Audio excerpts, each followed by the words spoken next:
Alright, palapakan po natin ng malakas si Jesus. Okay, and sino na-bless sa testimony ng mga taga-history makers? Wow, palapakan nga naman po natin sila. And also, nagpiano sa atin, no? Okay, amen. So, I'm Met, okay, pwede niyo po akong tawaging Ate Met, bala po kayo. Okay, galing po akong HMQC or History Makers, Quezon City, and I will be the one who will bring you the Word of God. Are you excited? Alright, pag-uusapan po natin ngayon ay titled, Back to Your First Love. Okay, sabi mo nga sa katabi mo, back to your first love daw. Alright, baka naman sabi mo, yung first love mo nung high school, di ba? O nung first love mo nung elementary. Okay, nung childhood mo. Okay, hindi po yun yung pag-uusapan nating back to your first love, pero yung pag-uusapan po nating back to your first love dito, okay, ay mamaya malalaman ninyo. Okay? Ready na ba kayo? Alright, sige, can we read the verse? Pwede mo natin labas. Sabi sa Revelations 2, verse 1 to 7, sabi dyan, to the angel of the church in Ephesus write, these are the words of him who holds what? Who holds the 7 stars in his right hand and walks among the 7 golden lampstands. Verse 2, sabi nga, I know your deeds, your hard work, and your perseverance.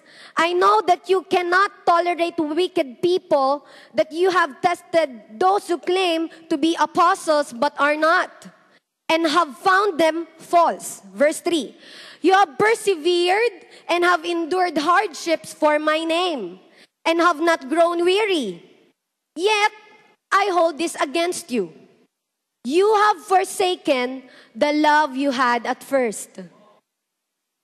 Consider how far you have fallen. Repent and do the things you did at first.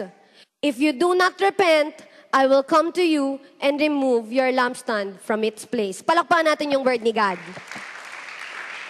Alright, tatayo po tayong lahat, let's pray tayo. Let's close our eyes and let's pray. Father, we thank you so much for this great and wonderful day that you have given us. Excited po kami, Panginoon, na matuto ng salita mo. Excited po kami, Lord Jesus, na maintindihan ang mga bagay na ito at makabalik sa una naming pag-ibig. Lord, bless us. Open every hearts today. Open every minds today, God. And as we enjoy your presence, change us. Salamat po. In Jesus' name, and everybody say, alright, you may now sit down and enjoy. Okay, do you still remember the first time you heard about Christ? Naaalala mo pa ba yung unang beses na marinig mo ang kwento tungkol kay Kristo? Sino naaalala pa yon? Taas ang kamay. Okay, wow. Okay, you had so many arguments back then. Marami kang issues or arguments na, naku, hindi pwede, ayoko, kasi bata pa ako, ayoko munang tanggapin si Christ. Or marami kang arguments like, hindi naman ako mababago kasi ganito na ako, alam mo yon, masama ako, ganyan, hindi na ako magbabago. Alright, you had so many arguments back then. But, when you heard that He died for you, nung narinig mo na namatay sa'yo si Kristo at sinagip ka niya sa impyerno, natameme ka. Okay? At di mo mapigilang lumuha. May namatay para sa akin. Ganyan, okay? Tapos, wala kang takot, okay, na binigay mo yung buhay mo sa Kanya. Tapos sabi mo, Jesus, sa'yo na yung buhay ko. Ina-accept kita bilang Diyos at tagapagligtas ko. Sino dito tumanggap kay Christ? Taas ang kamay. Wow, amen. Okay. Now, do you still remember the first time you encountered Him? Naalala mo pa ba yung mga panahon na nainkwentro mo si Jesus? Di ba grabe lumilipad ka? Okay, lumilipad yung feelings mo. High na high ka, parang cloud 9. Okay? Para kasing nasa langit ka na eh. Okay? Ramdam mo yung apoy sa puso mo. Hindi mo maisplika, basta nabago ka. Okay? Tapos nasabi mo sa sarili mo at sa ibang tao, iba to. Iba tama nito, ibang drugs to, tol. Okay? Grabe, high na high ako. Alright? Do you still remember the days where you can't miss talking to Him? Na ayaw mo, na hindi siya kausap. Tapos tuwing umaga, ikay gigising, kakantahan mo siya kahit wala ka sa tono. Okay? Tapos magpe-pray ka, tapos magbabasa ka ng Bible. Kawawa nga yung Bible mo kasi laging natutuluan ng luha at sipon mo. Okay? Tapos bago ka matulog, aakyat ka pa sa bubong ng bahay mo para lang mag-pray kasi sa kasi 'di ba, pinipigilan ka mag-pray sa bahay niyo. Or kaya naman, naalala mo pa ba yung mga panahon na bago ka magbasa, mag-devotion or mag-pray, sa kwarto mo, titirik ka ng kandila. Lalagyan mo pa ng petals yung kama mo, Lord, sweet to. Okay? Okay, para sweet yung devotion mo. Alright? So yun yung ginagawa mo. Para lang ma-feel mo, alright? Or para ma-feel ni God na mahal mo siya. Alright? Do you still remember the days where you were so passionate to go to church or to your cell groups or to your small groups? Napaka-passionate mo, pupunta ka sa church.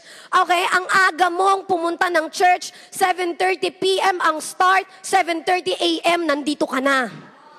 Okay, ang aga mo para kinabukasan. Okay, parang concert, kapag nagka-countdown sa church, okay, sabi 1, 2, 3, 4, 5, tapos parang nahihimatay ka.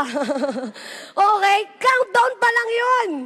Okay, super excited ka. Sabi mo sa tabi mo, ang excited mo talaga. Okay, parang si no? Parang si Lucky.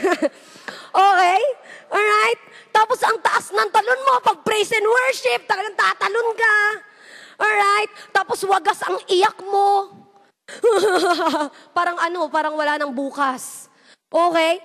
Parang magigiba ang church kapag mag-i-amen ka sa pastor mo, Pastor, amen, amen. Ganon. Okay? Sobrang passionate.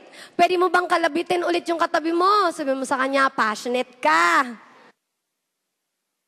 Alright? Pagdating sa ministry, parang nanalo ka na Miss World nung nakuha kang usher. Hi, usher team ako. Okay. Alright?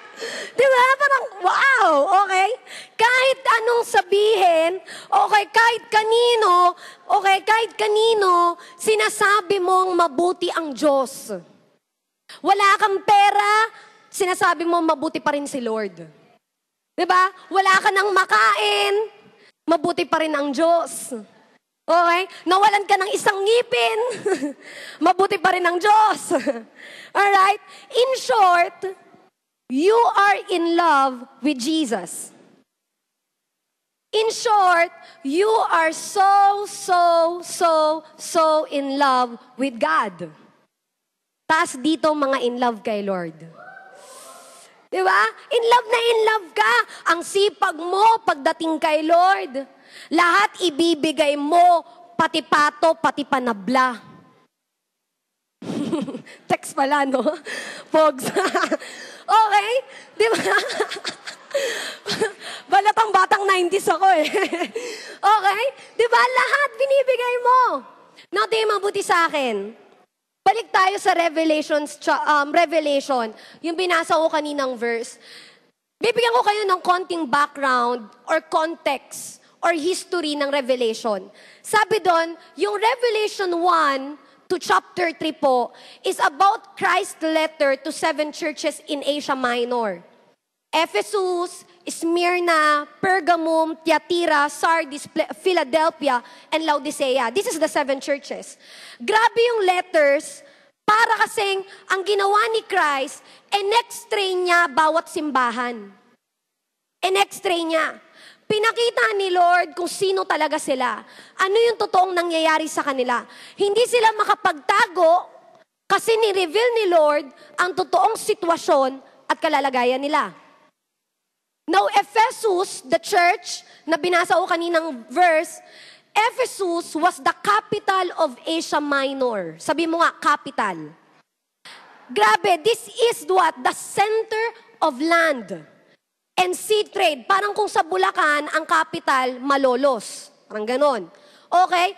And Ephesus was one of the influential cities in the eastern part of Roman Empire. Okay? Yung templo ng Diyos-Diyosa nila doon na si Artemis, okay, pagka nag-aaral ba kayo? Okay, so alam nyo to, Greek mythology. Okay, yung Diyos-Diyosa nilang si Artemis doon, one of the ancient wonders in the world, located po sa Ephesus. Okay? Kaya kumikita sila kasi binibisita sila doon every day. Laging meron silang tradings doon. Plus, sila din ang manufacturer ng imahe ni Artemis, kaya pambihira ang kita. Okay? Matindi ang ang kasalanan nila pagdating sa idolatry.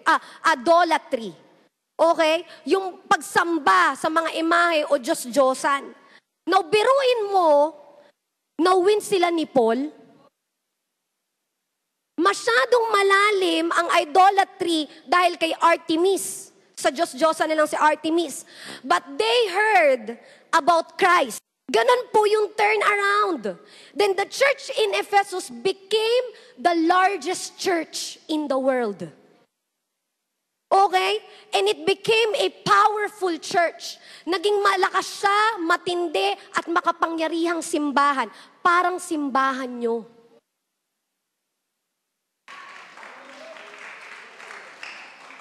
Okay, at habang tumatagal, gumagaling sila at lumalakas at tumitindi.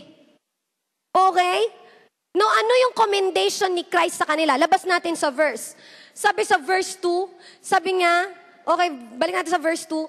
Sabi nga dyan, no, ito yung commendation ni Christ sa kanila. To the angel of the church in Ephesus write, these are the words of him who holds the 7 stars in his right hand. Okay, next natin. Sabi nga, I know your deeds. Okay? Good deeds. Alam ko yung good deeds nyo. Mababait kayo. Tingnan mo yung katabi mo. Oh, parang ganyan. Okay?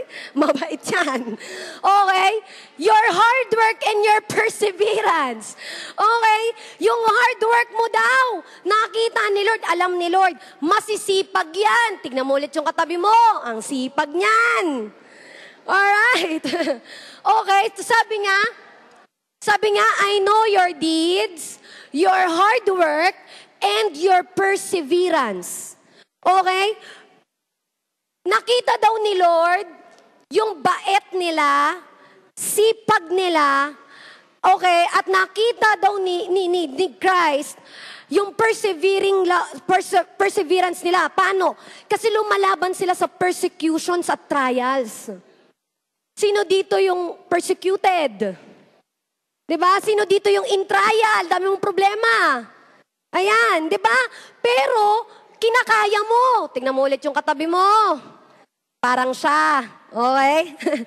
Okay? Perseverance. Tapos ano pa sabi dyan? I know that you cannot tolerate wicked people. Okay? Alam nila ang mali at alam nila ang tama. Sabi dyan sa verse, I know that you cannot tolerate wicked people. Next natin. Tapos sabi nga, okay, next po. Alright. That you have tested those who claim to be apostles but are not and have found them false. Alam nila ang mali, alam din nila ang tama. Okay? At pinipilit nilang lumakad sa tama kahit mahirap. Kapag nagkamali yan, itong tao na to, pag nagkamali yan, depress yan. Pag nakakagawa yan ng kasalanan, nade-depress. Okay? Pag sumasakay yan ng jeep, tapos nakalimutan niya magbayad, umiiyak. Hindi ako nakapagbayad sa jeep. Diba? Ganun eh. Nakagawa. Enduring hardships without becoming weary. Daming pagsubok, pero kinakaya niya. Okay? And they critically examining the claims of the false prophets. Their doctrine is sound. Hindi mo sila magugoyo pagdating sa word ni God. Tingnan mo ulit yung katabi mo. Parang siya. Okay? Hi, di mabuti sa akin. Pero sabi sa verse, pero sabi dun sa letter, may problema daw sila. Tignan mo ulit yung katabi mo. Problemado ba yan? Okay, tingin kayo mabuti sa akin. Tingin ulit sa akin. Pero sabi sa letter, may problema daw sila. At malaki daw ang problema nila. Kasi habang tumatagal, nawala daw yung pag-ibig nila kay Lord. Yung init ng Ephesus, yung passion ng Ephesus nawala. Sabi ni Lord, yet I hold this against you. You have forsaken your first love. Kaya sabi ni Lord, go back to your first love.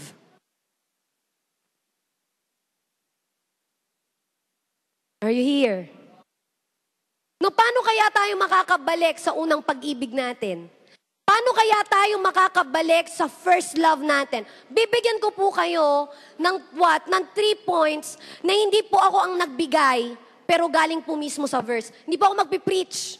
Mag-share lang po ako. Kasi yung verse na po yung nagsasabi, hindi naman po ako eh. Okay? So bigyan ko kayo ng 3. Number 1, if you want to go back to your first love, number 1, labas natin.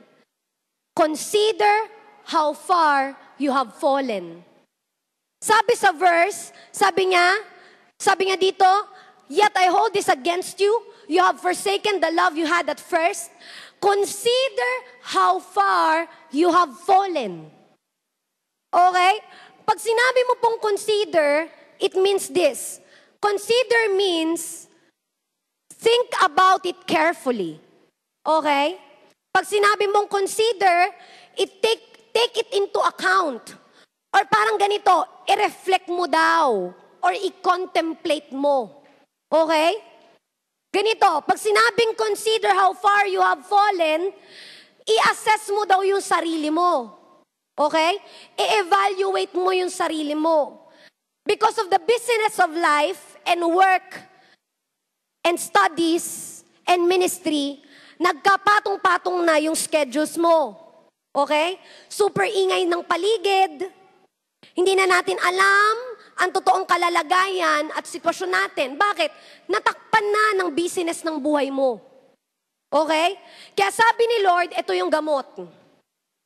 Consider. Kaya si Jesus, tingnan mo si Jesus mas madami ang panahon niya mag-consider kesa magtrabaho. Mas madaming beses na nagko-consider siya, nagko-contemplate siya, at nagre-reflect, okay? Nag-a-assess, at nag-e-evaluate. Mas malaking percentage sa Bible, okay, ang ginagawa ni Jesus na nagwi-withdraw siya lagi sa crowd. Tapos mananalangin yan. Tapos mamaya, pagtapos niya manalangin, pagbaba niya sa bundok, magpapagaling na yan.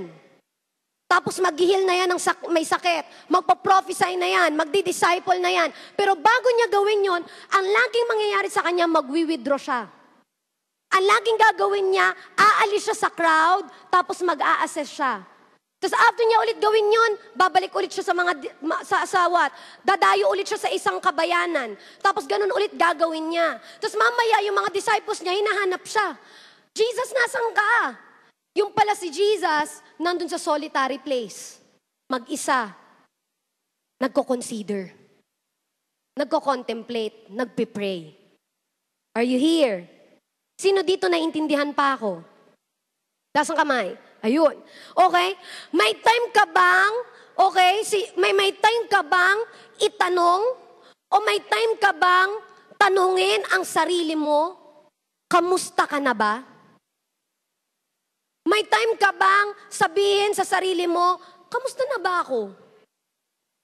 Okay? Kamusta na ba ako? Para kasing Diba? Pag tinatanong ka ng kakatabi mo, o tatanungin ka ng kabarkada mo, o ng life group leader mo, sasabihin niya, kamusta ka na? Ikaw sagot mo, okay naman. I'm good. Yeah. Di ba? Di ba, okay naman ako. Pero pag katalikod ng leader mo, tatanungin mo, kamusta na nga ba talaga ako? Saan na ba? Nasaan ako? Ganon. May panahon ka ba, tanungin yung sarili mo, kamusta ka na? Kasi lagi na lang yung katabi mo yung tinatanong mo, kamusta na siya eh. Pero nakamusta mo ba yung sarili mo? Kamusta na ang prayer life mo?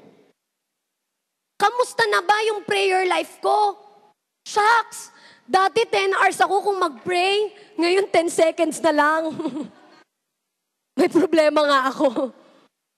Are you here? Kamusta na yung devotional life mo? Kamusta yung devotional life ko? Shucks! Dati 10 pages ang journal ko, ngayon 10 words na lang. Kamusta yung church life ko? Shucks, dati maaga ako dumating sa excitement. Ngayon, maaga ako para next week.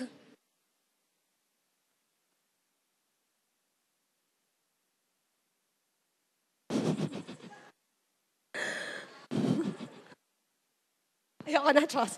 Okay? Kamusta na relationship ko sa family ko? Dati naghuhugas ako. Dati naglilinis ako. Ngayon, batugan na naman ako. Loading guys, loading. Di ba? Nood ka na lang ng nood ng TV. Tapos pag inutusan ka, mama, mamaya na. Kasi full house pa. Ano pinapalakpan? Okay? Tapos sumasagot ka na. Kamusta na yung relationship ko sa pastor ko at life group leader ko? Kamusta na yung relationship ko sa pastor ko at sa mentor ko or sa cell group leader ko? Dati, para akong janitor, okay, or janitor fish, kung sumipsep ng anointing sa kanila, ngayon daig ko pa ang daga, hindi na nagpapakita.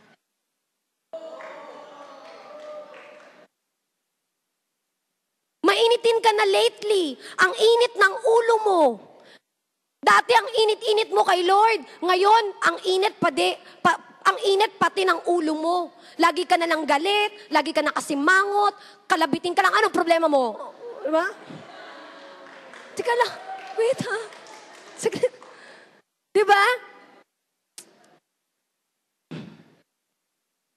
I've grown cold. Para kang Antarctica. Di ka na matirahan ni Lord. Dati, gusto kong mabuhay ng malinis. Di ko maatim ang kasalanan. Ngayon, may konting lies na. Tingin mabuti sa akin, guys. Young people do not backslide overnight. They move from carelessness to compromise, to complacency, then carnality.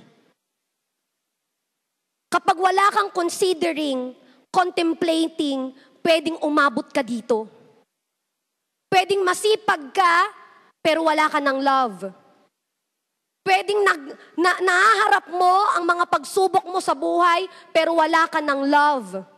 Pwedeng memorize mo ang scripture, ang Bible, at kaya mo makipag-debate sa ibang relihiyon at ipagtanggol ang sarili mong pananampalataya at pinaniniwalaan, pero wala ka ng love. Akala mo normal ka pa, pero hindi na pala. Ang galing-galing mo, on fire ka tignan, pero pag tinignan or in-x-ray ka, wala ka na palang love. Tapos magugulat ka na lang isang araw, nag-collapse ka na. Tapos magugulat ka isang araw, ayaw mo na. Tapos magugulat ka isang araw, ayaw mo nang pumunta ng church. Ayaw mo nang mag-life group. Ayaw mo na. Are you here? Di po ako galit. Papaliwanag lang po ako. Okay? Meron po akong kilala, si Pistol Pete Maravich, isa pong NBA player in America. Bago pa nagkaroon ng Michael Jordan, there was a pistol na sobrang galing pag nagbabasketball. As in, three-point shot, parang show. Okay, yung basketball court kapag nandun siya, tinitilaan siya ng audience, super galing. And was awarded as what? NBA player or MVP player of all time. And super galing niya. But one time, in-interview siya sa isang radio station. And while interviewing, bigla siyang nahimatay. Tapos along the way, na binabiyahe yung sasakyan papuntang hospital, dead on arrival siya. Namatay siya bigla. Then he was diagnosed na meron daw siyang sakit sa puso na matagal niya nang iniinda. Tapos wala na siya ngayon. Alam mo ba na kapag hindi mo nadadiagnose yung puso mo, pwede kang mag-collapse? Kapag wala kang considering, pwede kang mag-collapse. So I suggest, take time to consider. So I suggest, contemplate. Consider how far you have fallen. One of the most dangerous sin is the sin of neglect. Yung ineglect mo lahat ng bagay. Kasi sabi ni Lord, consider. Baka sakali masukat mo gaano ka nakalayo. Baka 3 kilometro na yung layo mo. I-scale mo. At least, baka ma-quantify mo. Maganda, masukat mo. Consider how far you have fallen. Sukatin mo. Are you here? Sino dito gusto makabalik sa first love niya? Taas ang kamay. Consider ang sagot. Amen? Mabilis lang po ako. Number 2. Sabi sa verso, consider how far you have fallen and repent. Sabi mo nga sa katabi mo, repent. Okay, tingin mabuti sa akin. Kung gusto mong makarecover ang naging mong kaluluwa, ang sagot dyan, repentance. That is the key. Okay? That is the key condition. Kapag na-consider mo na, umiyak ka na. Humingi ka na ng tawad. Pag nakita mo na, ay, ang layo ko na pala, ay, ito na pala ako, umiyak ka na. When was the last time you cry? Kailan ang huling beses na umiyak ka sa Diyos? Yung iyak, genuine. Yung totoo. Hindi yung iyak kasi, umiyak siya, iyak na ako. Eh, hindi po ganon. Okay? Yung iyak na galing sa puso. Yung iyak na hindi mo mapigilan kasi eto ka na ngayon. Kasi wala ka ng apoy. Kasi naghihingalo ka na. Are you here? Meron po akong isang ka-church leader. May nangyari sa kanya. He was really so on fire. And he's one of the leaders I look up to. Kasi sobrang apoy niya kay Lord. But one time, yung life group leader ko, nagkwento sa akin. Kasi nagko-confess yung leader ko sa akin, then we will pray together. Then nag-confess siya, sabi nga, alam mo ba si ganito, meron pala siyang problema. Tapos tinext niya ako.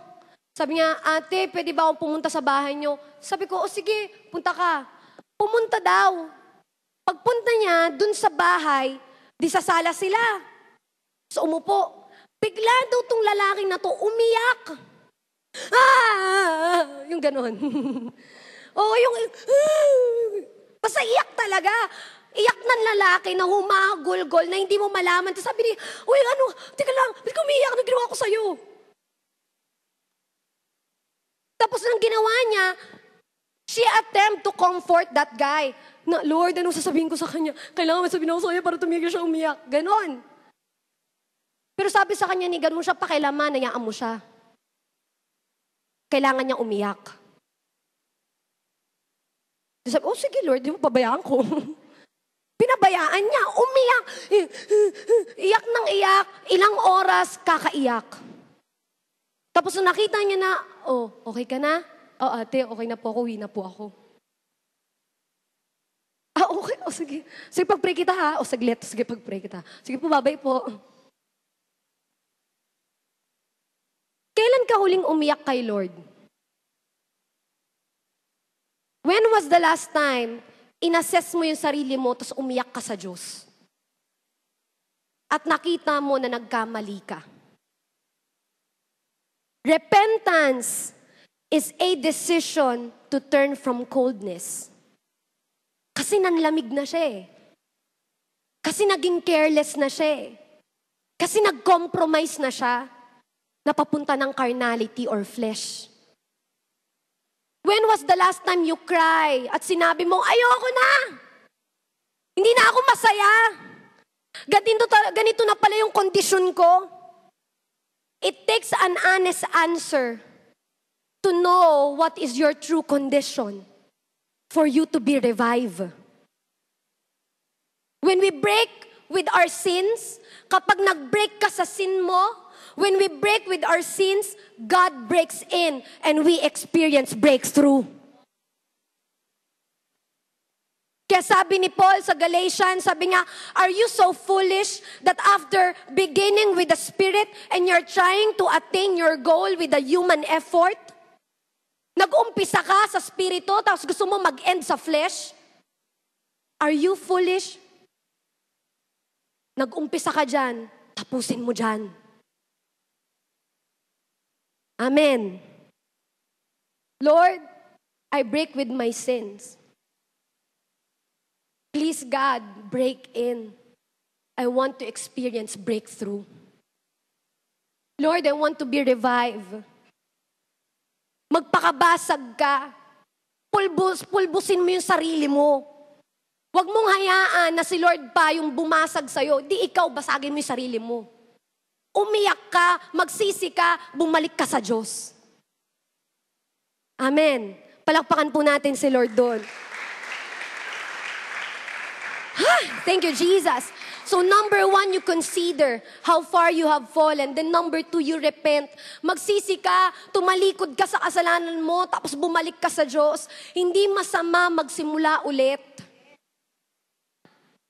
Pero this time, magsimula ka kasama si Lord. Hi, amen. And number 3, last. Do the things you did at first. Do the things you did at first. Then after repentance, it will create spiritual hunger to do the things you did at first. Magkaroon ka ng desire, bumalik sa dati mong ginagawa. Bakit? Bakit ka ba bumagsak? Okay? Bakit ka bumagsak? Kasi may binitawan kang mga bagay na dapat ginagawa mo. Hindi ka naman masama eh. Okay? Dahil nagkamali ka. Okay, ang mali, meron kang bagay na dapat ginagawa pero hindi mo na ginagawa. Okay? Masama yung mga bagay na tinigil mo nang gawin na dapat ginagawa mo. The decline of the soul started when you stop doing what you ought to do. So you go back. You go back, do the things you did at first. Ibalik mo yung dati mong ginagawa. Ano ba yung dati mong ginagawa? Di ba yung ang laman lang ng isip mo siya? Di ba yung tumatakbo lang sa isip mo si Jesus? Yung tumatakbo ka pa, pauwi sa bahay nyo para lang makausap mo siya kasi gabi na? Yung baliwala ang sakit ng tuhod mo, makausap mo lang siya?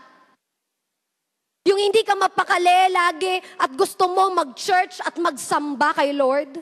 Yung walang tigil kang nagkukwento tungkol kay God, sa classmates mo, sa friends mo, sa families mo. Do it again. Amen. Amen. Okay, date God again. Date me again, says God. Open your Bible again. When was the last time you opened your Bibles? Kailan ang huli na binuksan mo yung Bible mo, binasa mo, pinag-aralan mo? Do your devotions again. Pray again. Meet me in the morning again. Your love has grown cold. Ang lamig. Hindi ka naman ganyan dati. Ephesus, I miss you. Do the things you did at first. The first time you encounter Jesus. Balik mo. Amen? Then sabi ni God, if not, I will come and remove the lampstand from its place. So sinasabi niyang lampstand dyan, it gives light. Lampstand ilaw. Okay? By saying this, ang Ephesus po ay ilaw. Nagsashine siya masyado. Pero sabi ng Diyos, kapag hindi ka bumalik, hihipan kita. So lampstand, this is what makes you effective. This is what makes you different. This is the reason why people come to you. Kasi they feel the presence of God sa buhay mo. Nakikita nila nagsashine ka. Aalisin ko yung lampstand sa church kapag nagpatuloy pa ito. And you will lose your effectivity as a church. You shine because you love God. You work for me must be motivated by your love for me, says God. Kaya ka nag-church. Bakit? Kasi mahal mo siya. Bakit ka nag-worship? Kasi mahal mo siya. Bakit ka nagde-disciple? Nagwi-win? Bakit? Kasi mahal mo siya. The reason why are you here? Because you love God. Amen. And yun ang dahilan bakit ka effective. Kasi nagmamahal ka lang. Not because you're talented, not because you're skilled, but because you just love God. Amen? When you first knew me, you had enthusiasm without knowledge.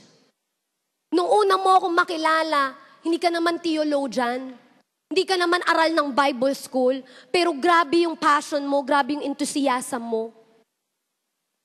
Pero bakit ngayon na marami ka ng alam sa Diyos? Bakit ngayon na matagal ka na sa church? Bakit ngayon na nagsiserve ka na? Bakit wala ka ng apoy? Ba't wala ka ng fire? Ba't wala ka ng enthusiasm? Do you love God with the same fervor as when you are a new Christian? Go back to your first love.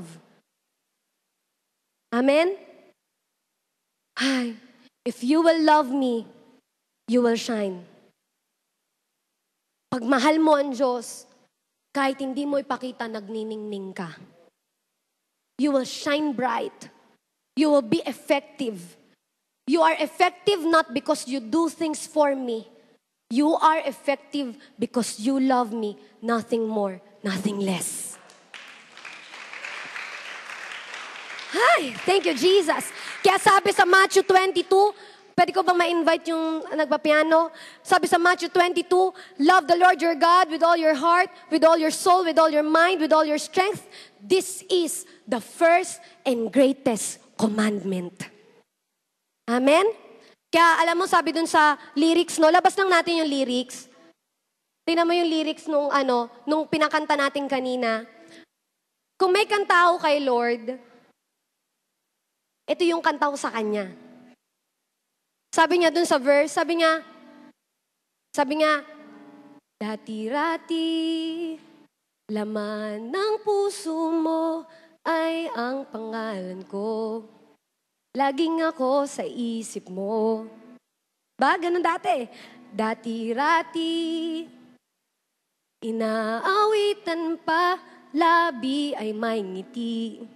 Mga matay nagniningning. Ngunit ngayon, nagbago ka. Nasaan na ang init ng pagsinta? Pangako mo hindi magwawakas. Diba? Ganun tayo eh. Diba't noon, samyo ng bulaklak at ihip ng hangin ay kapansin-pansin. Diba't noon, takbo ng oras ay di mo napapansin. Kasi lagi ka naglalambing. Ngunit ngayon, naglaho na. Sigla't tamis ng iyong pagsinta. Pagmamahal ko ba'y kailangan pa?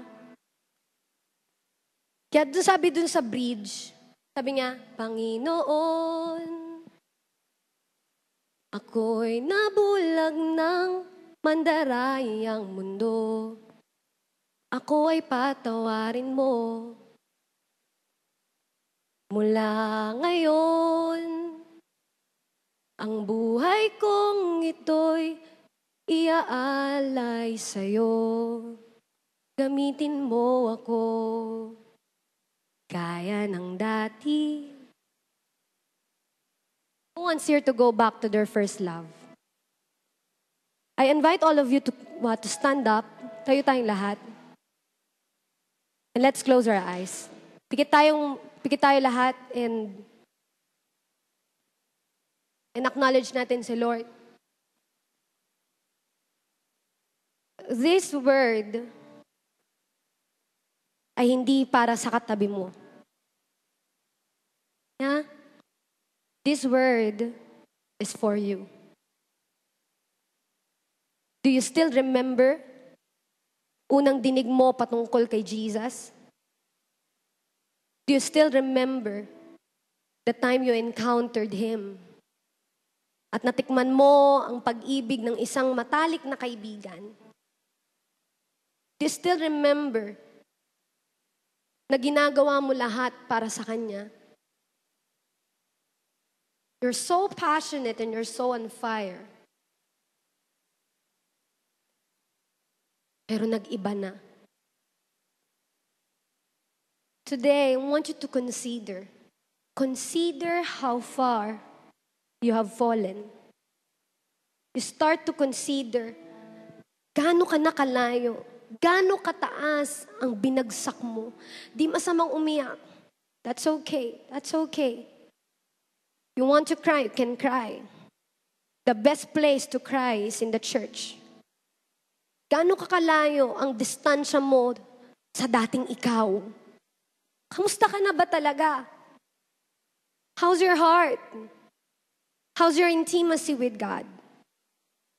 You become so busy in the ministry na hindi mo na napapansin na wala ka na pala sa tamang daan. You become so busy in studying, working, na hindi mo na napapansin na ang layo mo na. Ganda-ganda ng behavior mo.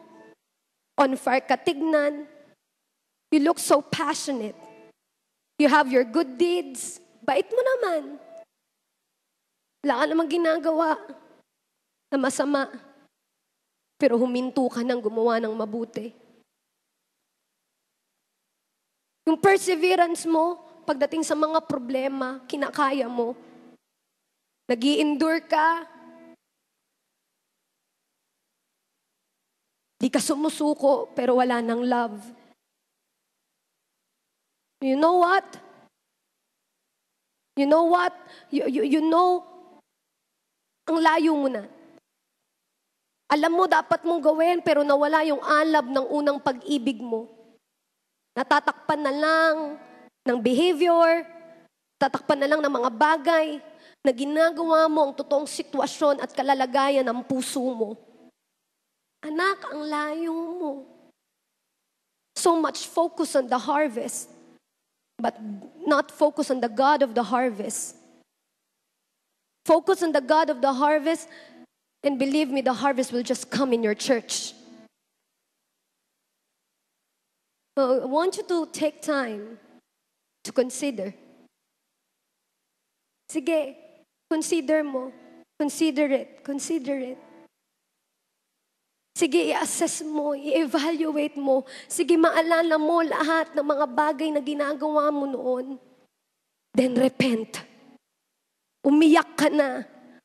Gusto mo makarecover ang naghihingalo mong prayer life? Gusto mo makarecover yung naghihingalo mong Christian life? Bakit di ka na maapoy? Bakit ang dry ng ministry mo? Kasi nakalimutan mo na may first love ka. Go back to your first love. Repent.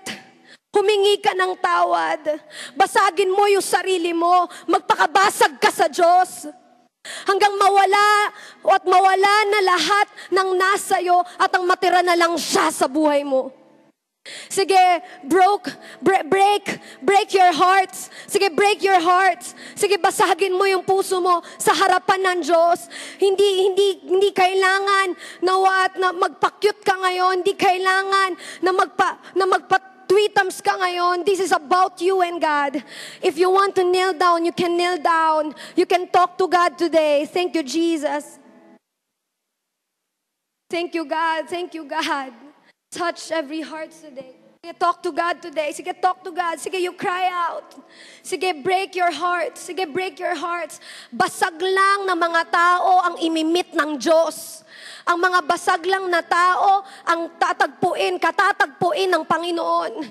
Broken and contrite spirit, God will never despise. Sige, this is your time. Sige, this is your time. You can cry out. You can kneel down to God. And you repent. You repent. Thank you, Jesus. Thank you, Jesus. Thank you, Jesus. Bakit kung kailan tumatanda ka sa Panginoon? Bakit kung kailan tumatagal ka sa pagiging Kristiyano? Bakit ganon ka ngayon na may knowledge ka na sa Kanya? Bakit hirap na tayo mag-let go? Ba't hirap na tayo magpakumbaba? Bakit ngayon nagagalit ka na? May mga bagay sa buhay mo that you need to surrender to God. This is your time to repent and surrender it to the Lord. Let go and let God. God doesn't need your accomplishments. God wants your heart. God wants your heart today. Ikaw, He wants an intimate relationship with you. Go back to the things you did at first. Open your Bible again. Buksan mo ulit yung Bible mo. Umiyak ka ulit. Lumuhod ka ulit. Enjoyin mo yung presence niya. Mahalin mo siya. Make memories with God. And be crazy in love with Jesus. Maging crazy ka ulit. Maging baliw ka ulit na nagmamahal sa Kanya. Dumating ka sa point na sobrang passionate mo. And make it your one thing in life. To know Jesus and to love Him and to love His people. Now I want you to know that the very reason why you exist ay hindi para sa Kanya. The very reason why you exist ay hindi para sa sarili mo, pero para sa Kanya. Kasi siya mismo yung buhay. Siya mismo yung dahilan ba't ka nandito. At kapag wala siya sa buhay mo, wala ka na rin. Then doon ka magiging effective. At doon ka magniningning. If you want to go back to your first love today, lahat ng gustong bumalik sa Diyos na matagal niyang naiwan, sa Diyos na matagal niyang na-neglect, sa Diyos na matagal niyang pinabayaan. If you want to go back, I want you, bilang po ko ng 3, pupunta ka dito sa harap. Punta ka dito sa harap. I don't care if may isang pupunta dito. Kasi yung tao na yan, may gagawin sa kanya si Lord. I will count 1 to 3, and you kneel down and you cry out to God. 1, 2, 3. Come here in front. Thank you, Jesus. Thank you, Jesus. Thank you, Jesus. Yes, God. Thank you, God. Thank you, God. Thank you, God. Sige, come here. Come here. Come here. Sige, I'll pray for you. I'll pray for you. Lahat ng gusto bumalik sa Diyos. Lahat ng gusto na makabalik sa first love nila. Yes! Wow! Wow! Thank you, God. Thank you, God. Thank you, God. Thank you, God. Thank you, Jesus. Thank you, Jesus. Thank you, Jesus. God is changing your heart right now. Binabago ng Diyos ang puso mo, and God is just releasing fire, and God is just releasing right now new heart in you. God is just releasing new heart in you in the name of Jesus. In the name of Jesus. In the name of Jesus. In the name of Jesus. In the name of Jesus. God is just releasing right now a new heart, bagong puso, pusong aapoy, pusong nagmamahal sa Diyos, puso na walang ibang gusto kundi ang Panginoon, to know Him more, to know Him more. Thank you, Jesus. Thank you, Jesus. Thank you, Jesus. Receive that. Receive that. Nasaan ka man ngayon, ano man, saan ka man ngayon. Sige, just receive that. Just receive that. Thank you, Jesus. Thank you, Jesus. Wow! Wow, thank you, God. Thank you, God. Woo! Today, I want you to know na binibigyan ka ng Diyos ng bagong puso.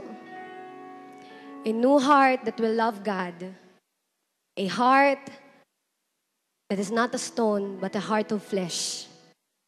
Puso na basag, puso na mapagmahal, pusong mapagpatawad, pusong nakakaintindi, at puso na katulad ng kay Jesus. Just receive that new heart today. Just receive that new heart today. Receive that new heart. Thank you, Jesus. Yan. Wow, thank you, God. Sino dito gusto na magamit ni Lord sa campuses niya or sa kanyang pamilya to win more souls? Taas ang kamay. Wow, sino dito yung nakareceive ng matinding pagmamahal ng Diyos? Amen, amen. If you want that, I want everyone here, come here in front, and I'll pray for you. Sino dito gusto makareceive ng bagong apoy sa Diyos? Amen. Sige, come here. Punta kayo dito. Tapos I'll pray for you. Alright, tara. Dito kayo, dito kayo. Okay, lahat ng gusto, bagong apoy, sa pagsaserve, a new fire. Alright, sige, I'll pray for you. I'll pray for you. Come here. Dito kayo. Yan. Yeah. Okay, we will ask for fire. Okay? Ganito gagawin natin, guys. Okay, ganito gagawin natin. Ayun, para lahat makapunta. Ayan, yan. Alright. Sino dito gusto ng bagong apoy? Okay, ganito gagawin natin. Tingnan mabuti sa akin. Sisigaw tayo ng 2 sigaw, okay? Una, isisigaw mo, hallelujah, okay? Pag sumigaw ka ng hallelujah, ibig sabihin nun, nasa isip mo, bibitawan mo lahat. Okay? Kasalanan, dati mong buhay, yung dating ikaw, okay? Yung una yon. Tapos bibilang ulit ako ng 1, 2, 3. Okay? Mamaya, 1, 2, 3, hallelujah. Tapos, pag sigaw mo, bitawan mo na lahat. Magugulat ka na gagawin sa'yo si Lord. Okay? Tapos noon, yung pangalawa na hallelujah, 1, 2, 3, ay sisigaw mo naman Jesus. Okay? Pag sigaw mo ng Jesus, receive fire from God. Ready na kayo? Alright, close your eyes. Let's pray. Sige, let's pray. Sige, let's pray. Sige. Buksan mo yung puso mo. Sige, just open your heart today. Sige, ready mo yung heart mo. And sabihin mo kay God, Lord, iniiwan ko to, binibitawan ko to, lahat, Lord God, ng kasalanan, lahat ng gusto kong isurrender, Lord God, in the name of Jesus. Lord God, I'm letting go. Bibilang ako hanggang 10, ha? Sige, raise your hands. More than hype. This is true. Yes. Woo! See, ready your heart. Hallelujah! Let go! Kalimutan mo na yung dati! Huwag mo nang balikan yung dati mong buhay! Kalimutan mo na yan! God is forgiving you right now! Pinapatawad ka ng Diyos! Nililinis ka ng Diyos! Kalimutan mo na! Oh, yes! Ready your heart for fire! Shout!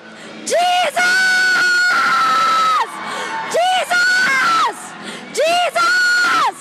Woo! Fire from heaven! Fire! Receive that! Receive fire! You will win souls and make disciples. You are going to win your family for God. Gagamitin ka ng Diyos sa malakihan. You had a great destiny.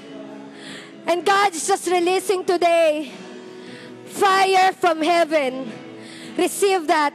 Just receive that by faith. Receive that by faith. Raise your hands, I'll pray for you. I just can see today nagagamitin ng Diyos ang mga kabataang ito for a national revival here in Bulacan.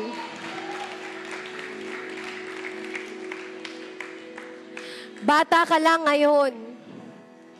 Mukha ka lang bata, mukha kang ordinaryo. Pero dahil sa Holy Spirit at dahil sa apoy at pagmamahal mo sa Diyos, you will become so extraordinary. God is just empowering right now your devotional life. You will read the Bible again. You will read the Bible with wisdom. You will read the Bible with wisdom. Maiintindihan mo bawat nakasulat sa Bible at mababago ka. You will have a different kind of prayer life wherein you experiencing God every day, every day, every day, every day. Nararanasan mo ang pagmamahal ng Diyos. Hindi mo lang mararanasan si God pag nasa loob ka ng church, pero mararanasan mo si God every day ng buhay mo. Receive that, that's yours. Receive that, that's yours, that's yours, that's yours. Thank you, Jesus. Thank you, Jesus. Thank you, Jesus. Pinaka matindi at maangas na lalaking nakita ko yung kaya niyang umiyak sa Diyos. Pinaka maganda at matinding babae na nakita ko sa buong buhay ko ay yung mga kababaihan na kaya niyang sumigaw at sabihing, mas mahal ko si Jesus kesa sa kahit anong bagay sa mundo. And that's you. That's you. That's you. Thank you, Lord. Father, you bless this church. And I pray, Lord God, yung ngayong nangyari, Panginoon, will impact the next and the next, Lord God, the next week. Lord God, I pray, Lord God, for multiplication upon their church. And I pray, Lord God, for growth. I pray, Lord God, that you will raise more leaders. Lord God, you raise more volunteers. I pray, Lord God, that you will raise more disciples, Lord God, sa lugar na ito. Lord God, magtatawag ka ng maraming kabataan, Panginoon. Lord God, na mabubuhay para sa'yo, mabubuhay ng malinis, magmamahal sa'yo, at magmamahal sa tao. Lord, thank you so much. Pasalamatan natin si God. Let's thank the Lord. Let's thank God. Woo! Amen. Amen. Thank you, God. In Jesus' name. And everybody say, hug mo ulit yung katabi mo. Sabi mo sa kanya, mahal ka ni Lord. Wow. Alright, meron ka ba ditong life group leader? Okay, I want you to go to your life group leader or to your cell group leader. Tapos yakapin mo. O meron ka ba dito, sino nag-invite sa'yo? Hug him or her. Yakapin mo. Siguro dito meron ka, worship team, leader mo. Sige, yakapin mo siya. Tapos sabihin mo sa kanya, we will grow together. Yun. Wow, sige. Woo!